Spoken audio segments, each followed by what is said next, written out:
तो परमात्मा की दया से आज अहमदाबाद में मूल ज्ञान का प्रचार हो रहा है। मूल ज्ञान जिसको कबीर साहब ने सबसे श्रेष्ठ ज्ञान बताया है और एक पवित्र ज्ञान है जिसे कबीर साहब ने एक बेसिक ज्ञान जिसको कहते हैं शुरुआती ज्ञान बताया है, जिसके कारण एक माया में लिप्त जीव एक अच्छा भगत बन पाता है, भक्ति में लीन हो पाता है, संसार के ये दोष छोड़ पाता है, ये नशा, ये मांस, मदिरा, ये सब छोड़ पाता है, अंडा, बीड़ी, सिगरेट, जर्दा, गुटखा, ये सब छोड़ पाता है और अपने परिवार के द्वारा बताए गए, अपने समाज के द्वारा बताए गए, अपने पुरखों के द्वारा बताए गए, अपने पुरोहितों के द्वारा बताए गए, अपने ब्राह्मणों के द्वारा बताए गए मार्ग पे, अपने नमाजी काजियों के द्वारा बताए गए, अपने मुल्ला मौलवी के द्वारा बताए गए मार्ग पे चलने के लिए तैयार हो जाता है। उस ज्ञान को पवित्र ज्ञान कहते हैं। पवित्र ज्ञान यानी जिससे एक आदमी पवित्र आत्मा कहलाए, एक भगत कहलाए, एक पुजारी कहलाए, भगवान की पूजा करने वाला। पवित्र ज्ञान आपके शुरुआती ज्ञान को, शुरुआती दौर को रिप्रेजेंट करता है और जो मूल ज्ञान है वो आपके अंतिम पड़ाव को, इस ज्ञान के आखिरी पड़ाव को रिप्रेजेंट करता है। जैसे शुरुआती दौर में LKG, UKG, पहली कक्षा, दूसरी कक्षा, ये उस ज्ञान को रिप्रेजेंट करते हैं जो बिल्कुल शुरुआत में मिल रहा है, जिसके द्वारा हम किसी भी घर बैठे बच्चे को एक विद्यार्थी बना सकते हैं, शुरुआती दौर का विद्यार्थी। लेकिन जब हम आगे बढ़ते हैं तो वही पहली दूसरी कक्षा का विद्यार्थी अब MBBS का विद्यार्थी, PhD का विद्यार्थी, DM, MD का विद्यार्थी बना हुआ दिखाई देता है, जो बिल्कुल टॉप के कोर्सेज हैं। तो विद्यार्थी वो LKG वाला भी है और विद्यार्थी MBBS, PhD, MPhil वाला भी है, लेकिन दोनों में ज़मीन आसमान का अंतर है। एक अपने सफ़र को शुरू कर रहा है और एक अपने सफ़र के आखिरी पड़ाव पे है। दोनों में ज़मीन आसमान का अंतर है। इसी प्रकार पवित्र ज्ञान और मूल ज्ञान में ज़मीन आसमान का अंतर है। पवित्र ज्ञान वो ज्ञान है जिसके द्वारा एक हिंदू बालक मंदिर में जाना सीख रहा है, आरतियाँ गाना सीख रहा है, हवन यज्ञ करना सीख रहा है, और मुस्लिम बालक नमाज पढ़ना सीख रहा है, कलमा पढ़ रहा है, कुरान पढ़ना सीख रहा है। सिख बालक गुरुद्वारे जाके पाठ करना सीख रहा है, नाम जपना सीख रहा है, अमृत छक के सेवा करना सीख रहा है, और ईसाई बालक चर्च जाके प्रेयर करना सीख रहा है, अरदास करना सीख रहा है। तो इसी प्रकार ये मंदिर, मस्जिद, गुरुद्वारा, चर्च, ये एक शुरुआती दौर है। भगवान के रास्ते पे, अल्लाह के रास्ते पे, वाहेगुरु के रास्ते पे, खुदा के रास्ते पे चलने का ये पहला दौर है, ये पहला स्टेप है, ये शुरुआती ज्ञान है, लेकिन ये अंतिम ज्ञान नहीं है। कोई कहे कि सारी उम्र मंदिर जाने के बाद मेरी मुक्ति हो जाएगी, तो नहीं होगी। कोई कहे सारी उम्र नमाज पढ़ने से मेरी मुक्ति हो जाएगी, नहीं होगी। कोई कहे कि मैं गुरुद्वारे जाके पाठ करता रहूं, नाम जपता रहूं, मेरी मुक्ति हो जाएगी, नहीं होगी। कोई कहे मैं चर्च जाके ईसा मसीह की पूजा करूं, हालेलुया का नाम जपूं, प्रेयर करूं, अरदास करूं, मेरी मुक्ति हो जाएगी, नहीं होगी। क्योंकि चारों ही अपनी अपनी समझ में अलग अलग भक्ति विधि अपना के बैठे हैं, लेकिन सबसे बड़ी बात यह है कि ये चारों देखने में अलग अलग लग रहे हैं, लेकिन चारों ने एक ही चीज़ को पकड़ रखा है, और वो क्या है? वो है 52 अक्षर। मंदिरों में जितनी भी आरतियां हो रही हैं 52 अक्षरों के द्वारा हो रही हैं। हवन यज्ञ जितने भी मंत्र पढ़े जा रहे हैं 52 अक्षर ही हैं। मुस्लिम कलमा पढ़ रहा है, नमाज पढ़ रहा है, 52 अक्षर को ही रिपीट कर रहा है। सिख भाई अरदास कर रहा है, गुरु ग्रंथ साहब पढ़ रहा है, नाम जप रहा है, 52 अक्षर को ही रिपीट कर रहा है। ईसाई भाई प्रेयर गा रहा है, हालेलुया जप रहा है, ये सब 52 अक्षर ही हैं। यानी केवल भाषा का फर्क है, अक्षर चारों ने ही पकड़ रखे हैं। ये 52 अक्षर ही हर इंसान के जीवन में घर बना के बैठ गए हैं। अब ये तो है शुरुआती दौर, लेकिन अंत कहाँ होगा इसका? इसका अंत होगा आत्मज्ञान पे जाके। अभी इसने केवल अक्षरों को पकड़ा है, शुरुआती दौर में इंसानों ने बनाए हैं, इंसान ही जप रहा है, लेकिन जो अंतिम पड़ाव आएगा वो अक्षरों का पड़ाव नहीं होगा, वो अंतिम पड़ाव होगा आत्मज्ञान का। कबीर साहब समझा रहे हैं, जल में मीन प्यासी मोह देखत आवे हांसी, आत्म ज्ञान बिना नर भटके, कभी काबा कभी काशी। कौन से ज्ञान के बिना? आत्म ज्ञान के बिना ये नर भटकेगा। कहाँ भटकेगा? इसी माया के संसार में। बड़े बड़े धुरंधर भटक गए, एक आम आदमी की क्या हैसियत है? ब्रह्मा विष्णु महेश जैसे धुरंधर, वो तक इस माया को नहीं चीन पाए, वो इस माया के जाल से नहीं निकल पाए, तो एक आम आदमी कैसे निकलेगा? और ये माया का जाल बिछाया किसने है? ये माया का जाल बिछाने वाला और कोई नहीं है, ये अलख निरंजन है, जिसका नाम ब्रह्मा विष्णु महेश जी आठों पहर जपते हैं।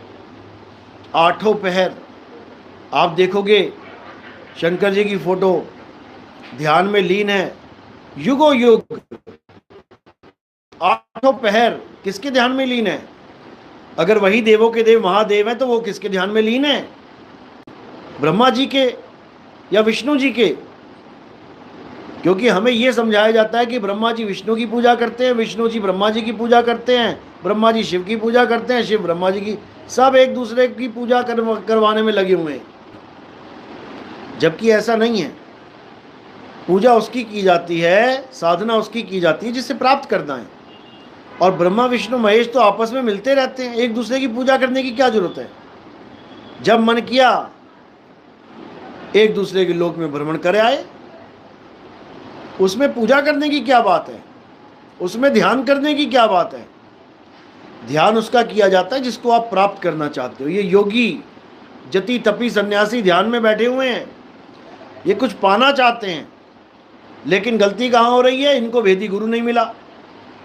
जो भेदी गुरु आत्मा का ध्यान करवाने के लिए इनको तैयार करता, ये आत्मा का ध्यान नहीं कर पाए। ये 52 अक्षरों का नाम जपते जपते जपते जीवन बर्बाद करके चले गए। ये तंत्रों मंत्रों में उलझ गए, हर प्रकार की क्रिया में उलझ गए, आत्मा का ज्ञान प्राप्त नहीं कर पाए।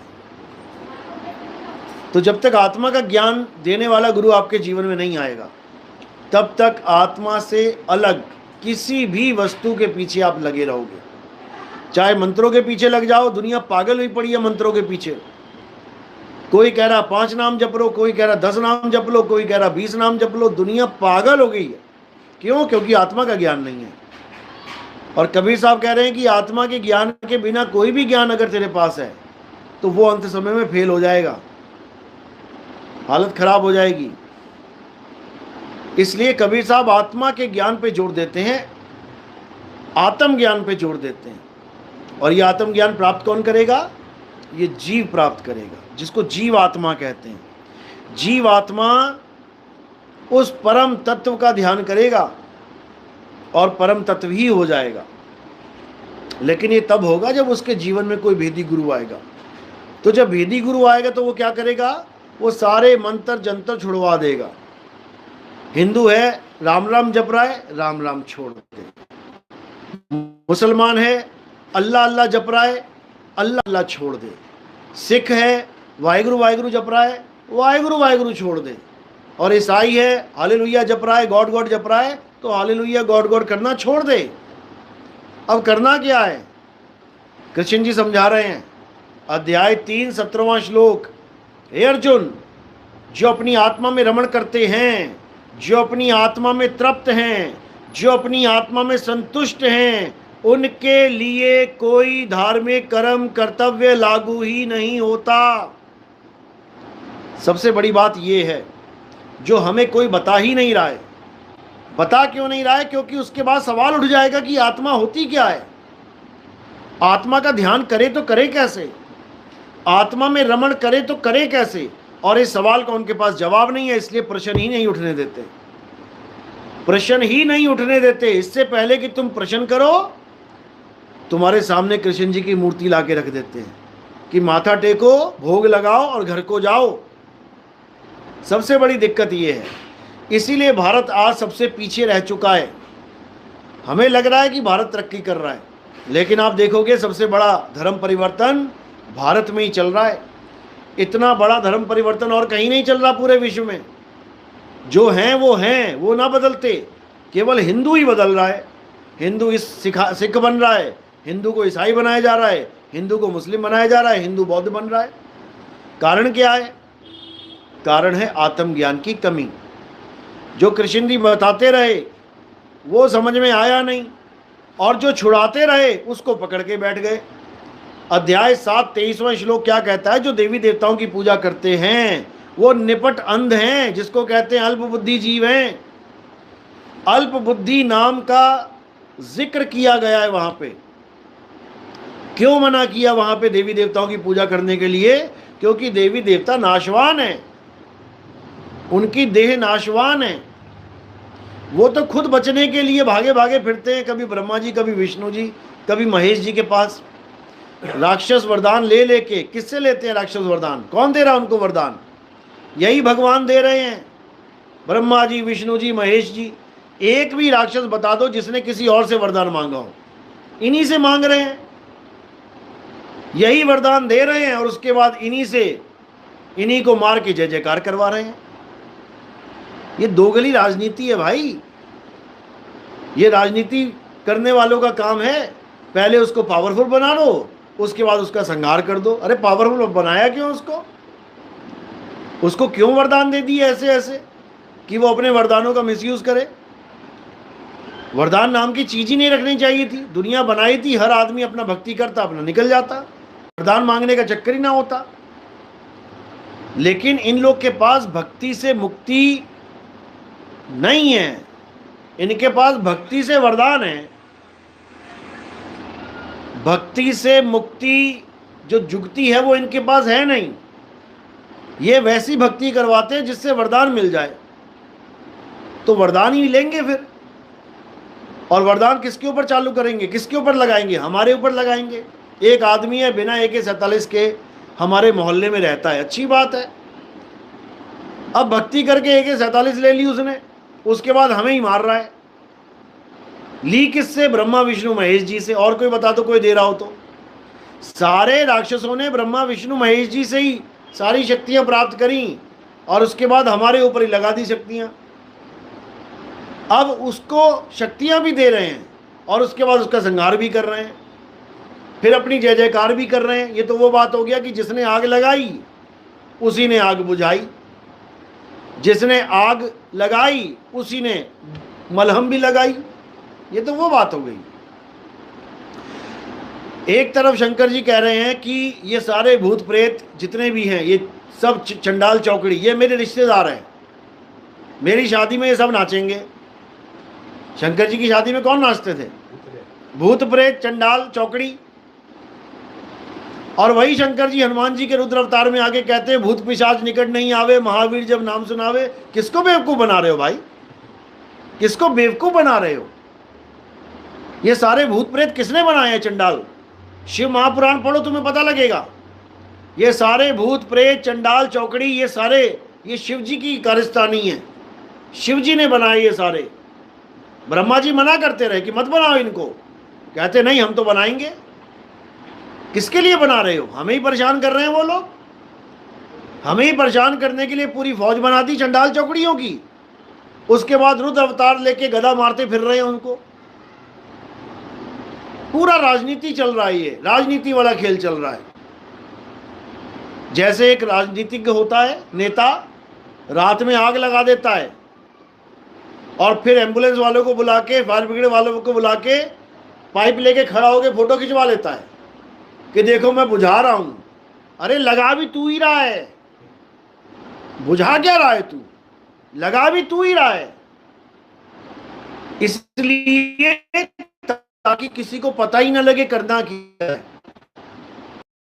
तक हमें उलझा के रखा, 3 युगों तक बड़े बड़े राक्षस बनाए, उनको बड़ी बड़ी ताकतें दी, हम लोग के संहार करवाए, लोगों को परेशान करवाया। चौथे युग में क्यों नहीं आया राक्षस कोई? ये राक्षस बनाने वाली फैक्ट्री बंद कैसे हो गई? क्यों नहीं ताड़का आ रही है? क्यों नहीं भस्मासुर आ रहा है? क्यों नहीं हिरण्यकश्यप आ रहा है? क्यों नहीं बकासुर आ रहा है? क्यों नहीं पूतना आ रही है? ये कहां चले गए सारे? ये वचन है परमात्मा का कि 3 युग में तूने जो करना है कर ले। किसको बोला था? इसी अलख निरंजन को। तूने जो करना है कर ले, तूने जो भूत प्रेत बनाने हैं बना ले, जो तूने राक्षस बनाने हैं बना ले, जो तूने वरदान देना है राक्षसों को दे ले, जितना तूने ड्रामा खेलना है खेल ले 3 युगों में। चौथे युग में अगर तूने किसी राक्षस को बना दिया तो तेरी ये सृष्टि खत्म कर दी जाएगी। इसलिए आज तक एक भी राक्षस पैदा नहीं हुआ कलयुग में। कहां चले गए ये लोग? कहां चले गए? लेकिन काल इतना शातिर है, क्या बोला? कहता ठीक है मैं राक्षस नहीं बनाऊंगा, लेकिन मैं इतने संत बना दूंगा, इतने संत बना दूंगा, गली गली में संत ही संत बैठा दूंगा और अपना नाम जपवा दूंगा। जब परमात्मा आने लगे जीवों को बचाने के लिए, तो जीवों को मुक्ति ना मिल जाए इसलिए उसने कलयुग में संतों को बना दिया, ताकि परमात्मा का सच्चा ज्ञान कोई पहचान ही ना पाए। परमात्मा एक ज्ञान चलाएगा और कलयुग अनंत ज्ञान चलाएगा। ये जितना गली मोहल्ले में तुम्हें मंदिर, मस्जिद, गुरुद्वारा, चर्च, जो कुछ भी तुम्हें दिख रहा है, ये सब काल भगवान का खेल चल रहा है। साधो निरंजन जाल पसारा, कहते हैं स्वर्ग पताल रचियो महिमंडल, 3 लोक विस्तारा। इस 3 लोक में जो भी ज्ञान तुम्हें मिल रहा है, ये तुम्हें फंसाने वाला ज्ञान मिल रहा है, और जो परमात्मा का ज्ञान है वो तुम्हें यहां से निकालने वाला ज्ञान है, वो आत्मा का ज्ञान है। आत्मा के ज्ञान के अलावा तुम्हें कोई भी ज्ञान मिल गया हो संसार में, तुम्हारी मुक्ति नहीं हो सकती। तुम अटक जाओगे, यहां पर भटक जाओगे, लटक जाओगे, तुम निकल नहीं सकते। तो निकलने का एक ही रास्ता है, आत्मज्ञान। जल में मीन प्यासी, मोहे देखत आवे हांसी, आत्म ज्ञान बिना नर भटके, कभी काबा कभी काशी। केवल आत्मा का ज्ञान जानना है। आत्मा का ज्ञान जान लिया तो मृत्यु भी तुम्हें नहीं मार सकती। शरीर तो मार देगी तुम्हारा, लेकिन तुम्हें नहीं छू सकती। इसी आत्मा के ज्ञान को कृष्ण जी ने गीता में भरपूर समझाने की कोशिश करी। कृष्ण जी को कहां से मिला ये ज्ञान? जब इनका विष्णु जी का अवतार था सतयुग में, तब परमात्मा इनके पास भी आए। इनको भी समझाने की कोशिश करी कि ब्रह्मा विष्णु महेश तीनों सुन लो मेरी बात। जिस दुनिया में तुम आ गए हो, तुम्हें नहीं पता ये किसने बनाई है। जिस दुनिया में तुम पैदा हो गए हो तीनों, तुम्हें नहीं पता है कि यही काल निरंजन है। ये तुम्हारे द्वारा इस सृष्टि को चलाएगा। ब्रह्मा जी तुमसे ये दुनिया के बच्चे पैदा करवाएगा, विष्णु जी तुमसे ये पालन करवाएगा, और शंकर जी तुमसे ये संहार करवाएगा। तुम तीनों को काम पे लगा देगा। ये बहुत समझाया परमात्मा ने, लेकिन तीनों के समझ में नहीं आया। तीनों को नहीं पता लगा कि आखिर ये हो क्या रहा है। और परमात्मा को छोड़ के तीनों ने अलख निरंजन को अपना परमात्मा स्वीकार कर लिया। अब लग गए तीनों काम पे। ब्रह्मा जी का काम है पैदा करना, ये जितने हॉस्पिटलों में बच्चे पैदा हो रहे हैं, ये जितने गलियों में घरों में मक्खी मच्छर कुत्ता बिल्ली हाथी घोड़ा, ये जितने जंगलों में शेर चीते हिरण भालू पैदा हो रहे हैं, कौन पैदा कर रहा है? ये ब्रह्मा जी का काम है। जितने भी पालना हो रही है, जितना भी ये खाना पीना चल रहा है, कौन पालन कर रहा है? विष्णु जी की ड्यूटी लगा दी गई है। ये जितना भी संहार हो रहा है, चाहे कहीं भी हो रहा हो, ये कौन कर रहा है? ये शंकर जी की ड्यूटी लगा दी गई है। यानी तीनों को यहाँ पर काम में लगा दिया गया है, और तीनों में से एक की भी हिम्मत नहीं है कि काम छोड़ दे। एक की भी हिम्मत नहीं है कि काम छोड़ दे। अभी तुम इतने आजाद हो कि तुम अपने बॉस को कह दो मैंने कल से काम पे नहीं आना जी, मेरा हिसाब कर दो। ब्रह्मा विष्णु महेश अपना हिसाब नहीं ले सकते, ये नहीं छूट सकते। जब से सृष्टि बनी है और जब तक चलेगी, इन तीनों को ये काम करना ही पड़ेगा। ऐसी दुर्गति है। और तीनों में से एक भी मुक्त नहीं हो सकता। एक भी मुक्त हो जाए ना, कि ब्रह्मा जी कहे मैं मुक्ति ले रहा हूं जी, मुक्ति का मतलब मुक्त, अब कुछ नहीं करेंगे, सृष्टि खत्म हो जाएगी। विष्णु जी कहते अब मैं मुक्ति चाहता हूं, मैं नहीं काम करूंगा, सृष्टि खत्म हो जाएगी। शंकर जी कहते भैया मुझे मुक्ति चाहिए, मुझे काम नहीं करना, तो सृष्टि खत्म हो जाएगी। सृष्टि चल रही है तो इसका मतलब तीनों काम पे लगे हुए हैं। एक भी दिन की छुट्टी नहीं है तीनों को। यही कबीर साहब समझा रहे हैं। गुरु ग्रंथ साहब में भी वाणी आती है, एका माई जुगत बिहाई। एका माई यानी ये आदि शक्ति, ये जग जननी माया। जुगत बिहाई, जुगत यानी बड़ी जुगती लगा के, बिहाई यानी बच्चे पैदा कर दिए इसने, ब्याह कर लिया। एका माई जुगत बिहाई और तिन चेले परवान। एक संसारी एक भंडारी एक लाए दीवान। यानी इस माया ने बड़ी चालाकी के साथ शादी करी, शादी करके भी कुंवारी कहला रही है, अर्ध कुंवारी मां भी कहला रही है, जग जननी जगदम्बा जग जननी, सारे संसार की मां, फिर भी कुंवारी, आधी कुंवारी। ये आधी कुंवारी क्या होता है भाई? किसी को कोई पूछे तेरी शादी हुई है कि तू कुंवारी है, मैं तो आधी कुंवारी हूं। ये आधी कुंवारी क्या होता है? आधी कुंवारी इसलिए बोला जा रहा है क्योंकि इसके पति का किसी को पता ही नहीं है। मां तो कहला रही है लेकिन पति ढूंढने पे नहीं मिल रहा इसका। कहते हैं ब्रह्मा विष्णु महेश ढूंढते रह गए, इनको अपने पिता का पता ही ना लगा कि हमारा पिता कौन है। इतना खतरनाक सीन चल रहा है, और ये तुम्हें ग्रंथों में लिखा मिल जाएगा। ये मत सोचना कि मैं बोल रहा हूं, ये तो टीवी चैनल वालों ने प्रोग्राम भी बना दिए, एपिसोड बना दिए इसके ऊपर, कि ब्रह्मा विष्णु और महेश तीनों की मीटिंग चल रही है। हम कहां से आ गए भैया, हमें किसने पैदा कर दिया? ये दुनिया बनाने वाला कौन है? मीटिंग चल रही है, उनको खुद ना पता है किसने बना दी दुनिया। तो ये सब ग्रंथों में दर्ज है पहले से, लेकिन हम ग्रंथ पढ़ते नहीं हैं, इसलिए हमें पता नहीं है। जो हमें बता दिया जाता है कि भोले शंकर भगवान है, राम जी भगवान है, कृष्ण जी भगवान है, मान लेते हैं, मान लिया भगवान। लेकिन असल में भगवान अलग चीज है, परमात्मा अलग चीज है। भगवान किसे कहते हैं? भगवान उसे कहते हैं जो 5 तत्वों में आके लीला करके चला जाता है। कौन से 5 तत्वों में? भा गा वा आ न। भगवान, भा से भूमि, गा से गगन, वा से वायु, वा से अगन, ना से नीर। भा गा वा आ न, इन 5 तत्वों में आके जो अवतार धारण करते हैं वो भगवान कहलाते हैं, परमात्मा नहीं कहलाते। क्योंकि परमात्मा की डेफिनेशन ही अलग है। परमात्मा की डेफिनेशन क्या है? परम आत्मा, जो सब आत्माओं में श्रेष्ठ आत्मा है, उसको परमात्मा कहते हैं। श्रेष्ठ क्यों है, क्या गुण है उसके? एक आम आत्मा में और परमात्मा में फर्क क्या है तो दोनों अविनाशी। कहते ईश्वर अंश जीव अविनाशी, ईश्वर भी अविनाशी है, उसका जीव भी अविनाशी है, लेकिन दोनों में बहुत बड़ा अंतर है। अब वो अंतर क्या है? वो है अवस्था का। एक चल अवस्था में है और एक अचल अवस्था में है। चल अवस्था में कौन है?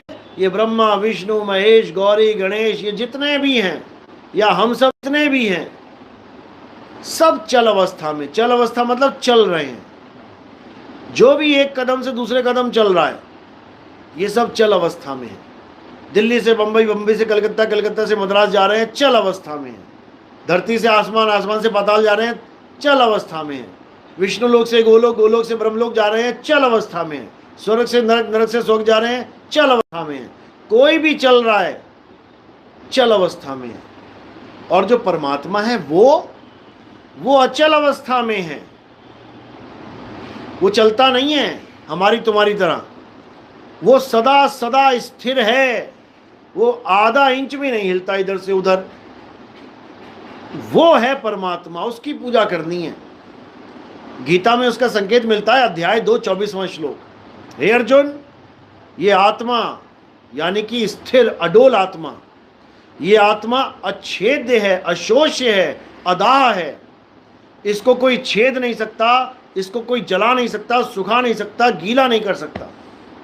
ये आत्मा अडोल है, इसको कोई हिला नहीं सकता कि कोई हिला दे इसको। ये अडोल है, अचल है, ये सदा स्थिर रहने वाला है। ये सर्वव्यापी है। सर्वव्यापी का मतलब नहीं कि ये मेज में भी है और मेरे जूते में भी है और चप्पल में भी है। सर्वव्यापी का मतलब होता है तुम कहीं भी चले जाओ इस दुनिया में, जहां तुम पहुंच गए और जहां तुम खड़े हो, परमात्मा तुम्हें वहीं मिलेगा।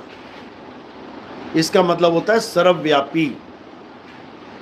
इसका मतलब ये नहीं होता कि वो पत्थर में भी है, वो कण कण में है, वो इधर भी है उधर भी है, ये नहीं होता सर्वव्यापी। सर्वव्यापी का मतलब है कि तुम कहीं भी चले जाओ, जैसे लहर कहीं भी चली जाए समुद्र के ऊपर, कहीं भी, नीचे समुद्र ही है, समुद्र सर्वव्यापी है, लहर कहीं भी चली जाए उसको समुद्र मिलेगा वहीं खड़ा हुआ। इसी प्रकार आप कहीं भी चले जाओ, कहीं भी, आपको वहीं परमात्मा मिलेगा। इसका मतलब होता है सर्वव्यापी, हर जगह विद्यमान। मतलब ये नहीं कि पत्थर में और जड़ वस्तु में विद्यमान। तो ये अचल जो आत्मा है, इसी को परमात्मा कहते हैं। और जो चल आत्मा है, राम जी, कृष्ण जी, हनुमान जी, शंकर जी, ये जी वो जी, जो चल रहे हैं, इसको क्या कहते हैं? इसको जीवात्मा कहते हैं। ये जीवात्मा है। जीवात्मा शरीर धारण करके संसार में लीला करती है और परमात्मा अचल होके सबको मुक्ति प्रदान करता है। बस यही फर्क है दोनों में। अगर हमें जीवात्मा की पूजा करवाई जा रही है, राम जी की पूजा कर लो, श्याम जी की पूजा कर लो, हनुमान जी की पूजा, तो हमारा कल्याण नहीं हो सकता। हम खुद ही जीव हैं। जीव जीव की पूजा करेगा तो क्या बनेगा? पूजा किसकी करनी है? परमात्मा की पूजा करनी है, आत्म देव की पूजा करनी है। उस आत्मा की पूजा करनी है जो अचल है, स्थिर है, अटल है, अडोल है। अगर उसका ज्ञान है तब तो कल्याण हो जाएगा, और उसका ज्ञान नहीं है तो जैसे राम जी बार बार अवतार धारण करके आ रहे हैं, कभी मछली, कभी कछुआ, कभी जंगली सुअर वरा अवतार, कभी आधा आदमी आधा जानवर नरसिंह अवतार, कभी कोई अवतार, कभी कोई अवतार। ऐसे तुम्हारे भी अवतार हो जाएंगे। 84 लाख अवतार हैं तुम्हारे। हर बार तुम्हें नया अवतार धारण करना पड़ेगा, हालत खराब हो जाएगी। इसलिए करना क्या है? उस अचल परमात्मा को जानना है जो सदा हमारे संग है। नर नारी और कीट पतंगा और सार शब्द सभी के संगा। बस यही जानना और कुछ नहीं जानना। जिसने ये जान लिया उसने सब कुछ जान लिया, और जिसने ये नहीं जाना उसने कुछ भी ना जाना। भले आज हमारी नकल मार मार के बड़े बड़े संत, जो बड़े बड़े संत हैं, जिनके करोड़ों में फॉलोअर हैं, वो भी आज अचल परमात्मा की बात करने लगे। जो पत्थर पूजते थे, जो कहते थे आत्मा नाम की कोई चीज ही नहीं होती, आज हमारे सत्संग सुन के आज आत्मा को अचल बताने लग गए हैं। वो अचल है। केवल बताने से क्या हो जाएगा भाई? केवल बताने से क्या तुम्हें आत्मा की प्राप्ति हो जाएगी? अरे तुम भी डूबोगे, तुम्हारे चेले भी डूबेंगे। इसलिए ज्ञान की चोरी, कबीर साहब ने तो इतना बोल दिया ज्ञान की चोरी, जो चोरी करते हैं, कि लोग कई तो बुरा मान जाते हैं जब हम ये साखी बोलते हैं। करनी तज कथनी कथे अज्ञानी दिन रात, और कुकर समान भौंकत फिरे सुनी सुनाई बात। यानी गुरु की शरण में जाके जो करनी थी वो तो करी नहीं। करनी तज कथनी कथे अज्ञानी दिन रात, और कुकर समान भौंकत फिरे सुनी सुनाई बात। आज हमारी बात सुन के 2018 सत्संग कर रहा हूं मैं, इतने संतों ने अपनी भाषा बदल ली। जो पहले कुछ बताते थे, जो कहते थे ये मंत्र जप ले, वो मंत्र जप ले, जो कहते थे ये पत्थर नहीं ये भगवान है, इसके दर्शन करने वाला कभी 84 में नहीं जाएगा, मुक्ति मिल जाएगी, आज वो आत्मा आत्मा आत्मा करते नहीं थक रहे हैं। क्योंकि वो समय आने वाला है जिस समय के लिए कबीर साहब ने कहा था कि कबीर आत्म ज्ञान का बड़ा नगर में शोर, और पूछो कैसी आत्मा देते दांत निपोर। कहते हैं एक समय ऐसा आएगा जब हर जगह तुम्हें यही ज्ञान सुनाई देगा। सब आत्मा आत्मा आत्मा करते नजर आएंगे, भले वो पत्थर का पुजारी क्यों ना हो, भले वो मंत्रों का पुजारी क्यों ना हो, भले वो जप तप पूजा पाठ का पुजारी क्यों ना हो, वो आत्मा आत्मा करता नहीं थकेगा। क्यों? कारण क्या है?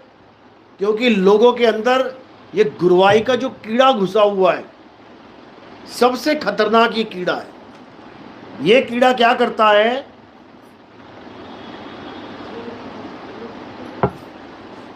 ये कीड़ा खुद को ज्ञानी सिद्ध करवाने में लगा रहता है। भले प्रैक्टिकल ज्ञान ना हो, लेकिन थ्योरी पार्ट यानी सुना सुनाया ज्ञान, ये बोलने से भी बाज नहीं आता। जिसके बारे में ABCD ना पता हो, वो भी उठा के ज्ञान बोल देता है। क्यों? मान बढ़ाई के चक्कर में, कि नितिन दास ने ऐसा ज्ञान खोल दिया, इसको तो सारे अपनी पलकों पे बैठा रहे हैं, हम भी बोल देते हैं, शायद हमारा भी दाव लग जाए। सारे के सारे चालू हो गए हैं आत्मा आत्मा आत्मा करने के लिए, और इनको ये नहीं पता कि आखिरी दाव कबीर साहब का ही है। सारे जुआरी अपने अपने पत्ते लेके आ जाओ, लेकिन जो आखिरी पत्ता है जिससे गेम जीती जाएगी, वो आखिरी पत्ता कबीर साहब के पास है। सबके सब धराशायी हो जाएंगे। ये जितना नहीं बने बैठे हैं सब घुटनों पे आ जाएंगे, एक पत्ता खोला जाएगा आखिरी। अभी तो सारे ज्ञानियों को इकट्ठा किया जा रहा है।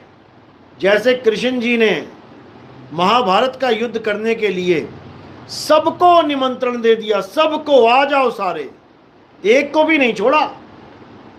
सारे राजाओं महाराजाओं को लाके कुरुक्षेत्र की धरती पे खड़ा कर दिया, और उसके बाद एक ही परमाणु बम फेंका, सारे ध्वस्त खत्म। यानी एक ही विराट रूप था वहां पे जो सबको खा गया, एक को भी ना छोड़ा उसने। इसी प्रकार कबीर साहब भी, ये जितने ज्ञानी बैठे हुए हैं, ये सबको एक मंच पे लेके आएंगे। पहले सबके मुंह से आत्मा आत्मा आत्मा करवाएंगे। पहला काम ये है कबीर साहब का। और उसके बाद क्या करवाएंगे? उसके बाद सबको धराशायी करवाएंगे एक ही सवाल से। अभी वो सवाल करेंगे, उसका पत्ता आखिरी कबीर साहब का खुलेगा, और वो हमें ही खोलेंगे हमें ही बताएंगे वो आखिरी पत्ता क्या है। और उसके बाद कोई भी गुरु अपने चेले को बेवकूफ नहीं बना पाएगा आत्मा के नाम पे। ऐसा सवाल दागेंगे कि सारे गुरु चारों खाने चित्त। ऐसा सवाल दिया जाएगा, हर चेले के पास वो अस्त्र होगा। वो टेस्टर है, टेस्टर। वो गुरु के बोर्ड में लगा के देखेंगे लाइट जली कि नहीं जली, क्योंकि हर गुरु कह रहा है कि मेरे पास करंट है, मेरे पास करंट है। हर बोर्ड में टेस्टर लगाया जाएगा और लाइट नहीं जलेगी उसको रिजेक्ट मार दिया जाएगा। ये सारे अपनी औकात में आ जाएंगे। लेकिन अभी सबको इकट्ठा किया जा रहा है। ये होना ही है, ये पहले से निर्धारित है और ये बहुत जल्दी होगा, क्योंकि ऐसे ऐसे लोग आ गए हैं जो बिना आत्मा के बात ही नहीं कर रहे। जो पहले शंकर जी के पुजारी थे अब विष्णु जी के पुजारी बन गए, फिर माता के पुजारी बने बैठे हैं, फिर किसी और के पुजारी बन गए। ऐसे ऐसे लोग आ गए। और जब कोई उनके पास जाता है तो कहते हैं भगवान तो एक है। अरे जब एक भगवान है, तुम शंकर जी को छोड़ के तुम राधे राधे क्यों करने लग गए भाई? और तुम कह रहे हो कि मुझे शंकर जी ने मुझे दर्शन भी दे दिए काशी में, और जब भगवान ने ही दर्शन दे दिए तो भगत के पास बचा क्या और ढूंढने के लिए? फिर काशी छोड़ के तुम वृंदावन आके बैठ गए, ओम नमः शिवाय छोड़ के तुम राधे राधे जपने लग गए।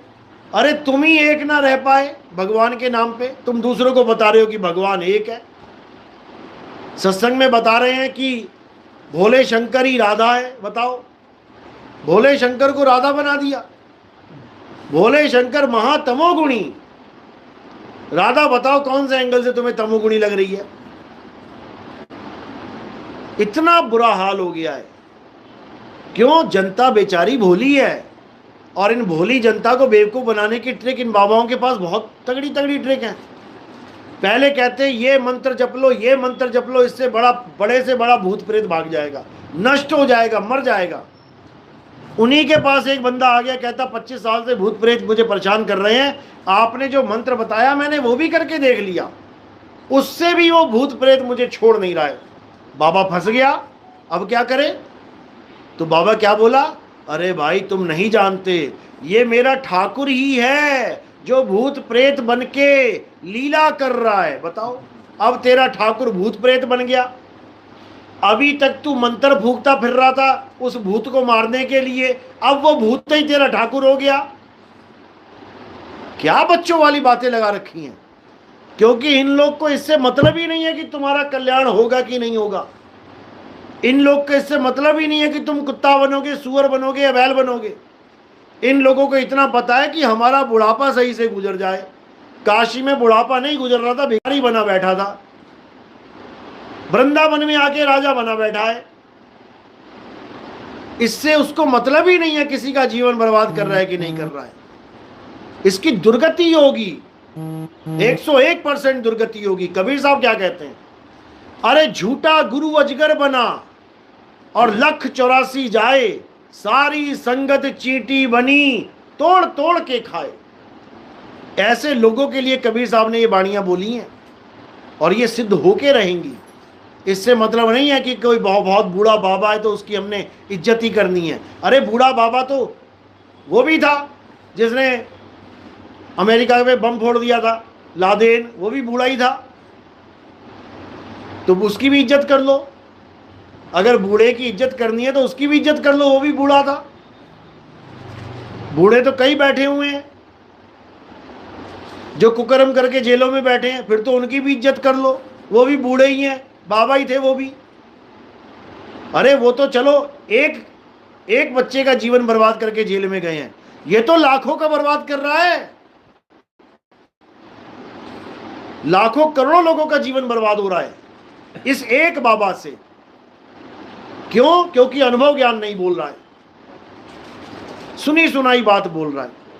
इसलिए भाई होश में आ जाओ, आत्मा ही सत्य है, आत्मा के अलावा और कुछ सत्य नहीं है। और ये तंत्र मंत्र सब झूठ है, जो कहते हैं ये वाला नाम जप लो बड़े से बड़ी विपदा टल जाएगी। अरे एक मच्छर नहीं टाल सकता ये मंत्र। तुम्हारे कमरे में मच्छर घुस गया, तुम्हें रात भर सोने नहीं देगा। तुम जप लो जितना मंत्र जपना है, सोने नहीं देगा। हरे कृष्णाय वासुदेवाय प्रणता कलेश नाशाय गोविंदाय हरे हरि नमो नमः, जो मर्जी कर ले, वो मच्छर खून चूस के जाएगा तेरा। वो एक मंत्र उस मच्छर का भी नाश नहीं कर सकता। और ये बड़ी बड़ी बातें कर रहे हैं कि बड़े से बड़ी दुविधा टल जाएगी। एक मच्छर नहीं टाला जा रहा इन लोगों से। खुद ऑल आउट लगा के सोते हैं, मच्छरदानी ढूंढते हैं, कछुआ छाप अगरबत्ती लगाते हैं ये लोग, और लोगों को कहते हैं कि तू मंत्र जप ले तेरे कलेश दूर हो जाएंगे। लोगों को जड़ी बूटियां बताते हैं और खुद बीमार होते हैं तो डायलिसिस करवाते हैं। लोगों को कहते हैं गौमूत्र पी जा और ये खा जा वो खा जा साथ में, तू ठीक हो जाएगा, और खुद पैरासीटामोल खाते फिर रहे हैं। ऐसी दुर्गति कर दी इन लोगों ने। लेकिन ये सब बहुत जल्दी ठीक होंगे जब जनता जागेगी। जिस दिन जनता जनार्दन जाग गया, इन सबको सही कर देगा वो। क्योंकि केवल श्रद्धा के वशीभूत ये लोग राज कर रहे हैं, लोगों की श्रद्धा का मिसयूज कर रहे हैं। जिस दिन लोगों को पता लग गया श्रद्धा लगानी किसके साथ है, विश्वास जोड़ना किसके साथ है, साधना करनी किसकी है, पूजा के लायक कौन है, उस आत्मा की बात कर रहा हूं। उस दिन ये सारे मंदिर मस्जिद गुरुद्वारे वाले, इनका खेल खत्म हो जाएगा। क्योंकि आत्मा का ज्ञान एक के पास भी नहीं है। सब अपने अपने पत्थर, अपने अपने मंत्र, अपनी अपनी किताबें लेके बैठे हुए हैं। आत्मा का एक को भी ज्ञान नहीं है। ये रिजेक्ट मारे जाएंगे, ये रिजेक्ट हो जाएंगे। लेकिन कब? जब सब जागरूक हो जाएंगे। इसलिए कबीर साहब यहां केवल जगाने आते हैं। अरे मैं कहता हूं जागत रहियो तू जाता है सोई रे, और तेरा मेरा मनवा कैसे एक हो ही रे। बस इसी को समझना है। जिस दिन ये समझ में आ गया, सारा खेल समझ में आ जाएगा। सारा विश्व एक झंडे के नीचे आ जाएगा। परमपिता परमात्मा की दया सब पर हो जाएगी और कृपा सब पे हो जाएगी। बोलिए परमपिता परमात्मा की सदा ही जय हो। साहिब बंदगी सतनाम। साहिब की जय। जय